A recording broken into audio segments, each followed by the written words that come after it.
aqalka madaxtooyada dalka Kenya looga arrimiyo ayaa shaaciyay in laba shir oo muhiim u ah uu baajiyay madaxweynaha dalka Kenya shirarkaas oo mid kamid ah uu ka dhici lahaa dalka Talyaaniga. dhanka kale madaxweynaha dalka Kenya Uhuru Kenyatta ayaa la filayay inuu u safro dalka Italy si uu la kulmo Pope Francis, balse safarkaasi uu madaxweynaha u madlansanaa inuu ku tago dalka Italy ayaa gabi ahaanba la joojiyay sabab la xiriirta cabsi laga qabo caabuqa coronavirus oo dunida idil si xun ugu sii fidaya.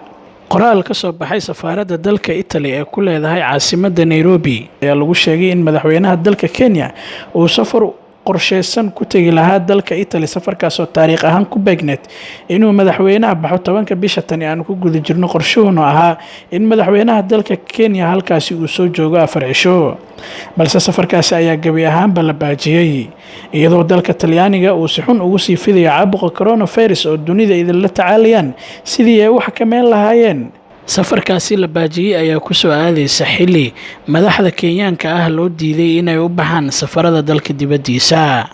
sidoo kale isbuucii aanu soo gudubnay ayay ahayd markii dowladda Italy guud ahaan dadka ku nool dalkeeda ay gelisay xaalad degdeg ah taasoo sababtay in shacabka Italy dhammaantood la karantiilo, iyadoo sidoo kale dhammaan amar ku bixisay in muwaadiniinta dalka Italy ay guryahooda joogaan si ay ula tacaalaan tirada dadka uu ku dhacay caabuqa coronavirus. sidoo kale waxaa jirta warbixin ay qortay hay'adda caafimaadka adduunka oo sheegtay in dalka Italy guud ahaan laga helay tiro kiisas gaaraysa 17660 kiis, iyadoo sidoo kalena ay gaarayaan tirada dadka u dhintay caabuqa coronavirus dalka Italy qiyaastii dad kor u sii dhaafaya 1268 qof.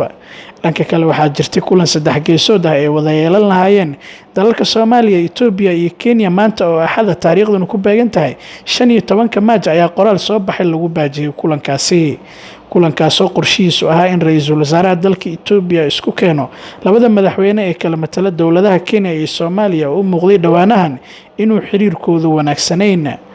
kulankaani baajintiisa ayaa ku soo aadaysa iyadoo si isku mid ah looga helay kiisas caabuqa corona la xiriirta dalalka Itoobiya iyo Kenya, balse ma jirto ilaa iyo hadda kiis la xiriira coronavirus oo laga helay gudaha dalka Soomaaliya.